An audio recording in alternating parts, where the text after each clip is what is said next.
ارتعاشات خاص استفاده می‌کردند، به طوری که مصطلح است این ارتعاشات می‌تواند کوه‌ها را جابجا کند.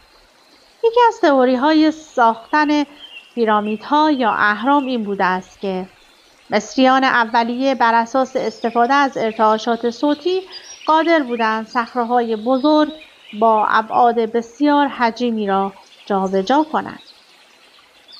اینکه آیا چنین شاهکاری مربوط به کنترل صداست را دانش معاصر هنوز پاسخ نگفته است.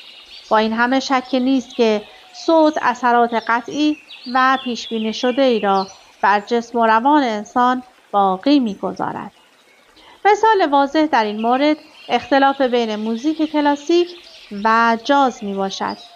موزیک کلاسیک موجب آرامش می شود، در حالی که موزیک جاز موجب تهییج حواس می گردد. در سطوح ظریف‌تر آگاهی از مانتراهای مختلف به منظورهای خاصی استفاده می شود. مهمترین اختصاصیت مانتراها این است که موجب تمرکز ذهن بر روی قدرت مطلق می شوند و انرژی روحانی را در چاکراهای بدن آزاد می کنند.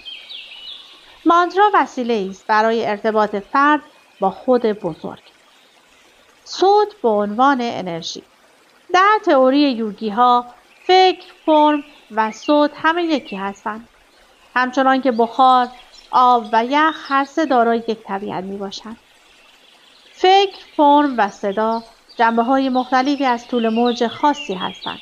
به عبارت دیگر انرژی ارتعاشی واحدی هستند که در طی گذشتن از سطوح مختلف آگاهی به وجود می‌آیند. استفاده از زبان موجب تجزای فکر به کلمات می‌شود و با شنیدن کلمات مجدداً در ذهن شنونده به فکر تبدیل می‌شود. زبان‌ها معمولاً نارسا هستند، به طوری که اگر جمله‌ای را از زبانی به زبان دیگر ترجمه کنند و مجدداً همان جمله را از زبان دوم به زبان اصلی برگردانند، معمولاً ایده‌ای بسیار متفاوت و بدور از ایده اولیه حاصل می‌شود.